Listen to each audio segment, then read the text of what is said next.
국민의힘 대표가 7.23 전당대회에서 자신을 지원했던 의원 등과 만찬 회동을 했습니다. 윤석열 대통령과의 갈등이 고조되며 당내 입지가 좁아진 한동훈 대표와 친한계가 국민 눈높이를 명분 삼아 본격적인 새 규합에 나선 것으로 풀이됩니다. 20여 명의 친한계 의원들이 모인 것은 한동훈 대표가 법안 재표결 때 윤석열 대통령 거부권을 무력화할 캐스팅 보트를 쥐고 있음을 보여주려는 전략 아니냐, 이런 말도 나왔습니다. 다만 지금으로선 친한계가 김건희 특검법에 찬성할 가능성은 낮아 보입니다. 지난 총선 공천 책임자였던 한동훈 대표한테 칼날이 향할 수 있기 때문입니다. 친윤계는 불쾌한 기색을 감추지 않았습니다. 어쨌든 친한계가 시위로 끝낼지는 지켜볼 일입니다.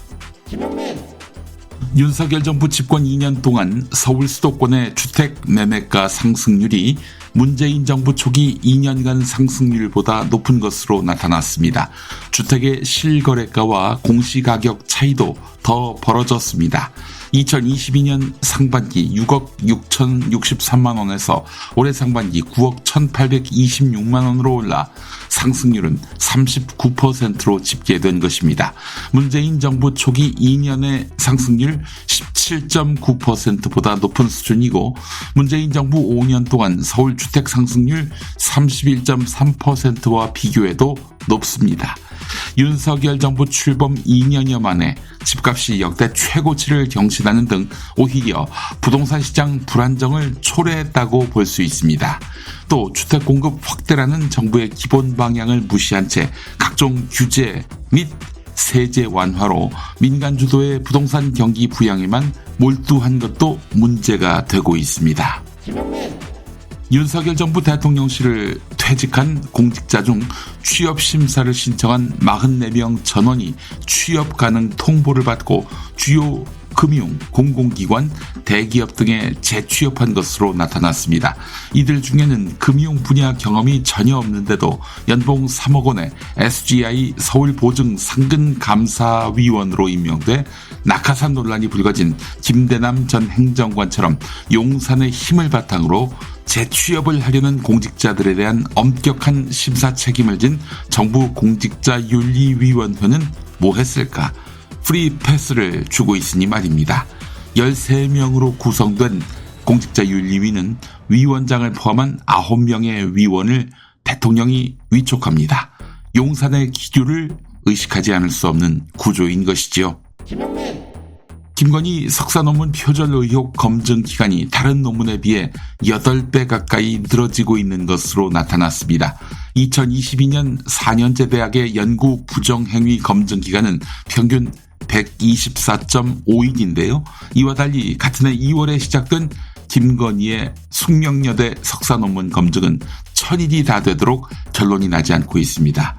그게 그렇게 어려운 일이 아닙니다. 2022년 8월 숙명민주동문회와 숙명여대 교수들은 자체 조사를 거쳐서 김건희의 논문 표절률이 48.1에서 54.9%라고 발표하기도 했습니다.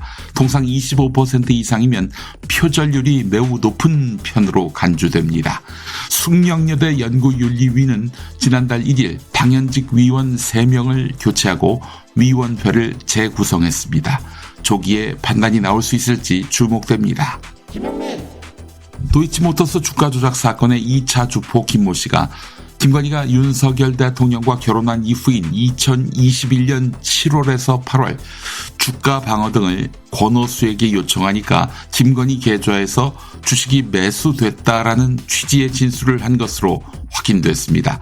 앞서 윤석열 대통령 쪽은 결혼 이전의 일이라며 해명해 왔는데 2012년 3월 결혼 이후에도 의심스러운 거래가 있었던 것입니다. 법조계에서는 이런 진술과 정황이 주가 조작 공모 입증에는 부족하더라도 방조 혐의는 뒷받침할 수 있다는 분석이 나옵니다. 최소한 방조 혐의로 기소할 수 있다, 이런 얘기죠. 하지만 검찰은 빠르면 이번 주에 김건희 주가 조작 의혹과 관련해 불기소 결론을 내릴 것으로 알려졌습니다. 문재인 전 대통령의 딸 문다혜 씨가 음주운전을 하다 교통사고를 내 입건된 가운데 사고 전 다혜씨가 만취 상태로 비틀거리며 거리를 걷다 차량 운전석에 탑승하는 장면이 피해수의 회로 TV에 포착됐습니다. 다혜씨는 술에 취한 듯 갈짓자로 걷더니 한 건물 앞에 주차해 놓은 차량 운전석에 홀로 타서 시동을 걸었습니다. 음주 측정 결과 다혜씨의 혈중 알코올 농도는 0.14%로 면허 취소 수준이었습니다. 한편 접촉사고도 냈는데요. 사고를 당한 택시기사는 목이 뻐근한 수준의 피해를 입은 것으로 전해졌습니다. 다혜씨는 만취 상태로 이 차를 몰고 신호도 다소 위반한 것으로 나타났습니다. 문재인 전 대통령은 재임 시절 음주 운전은 살인이다 이렇게 말한 바 있습니다.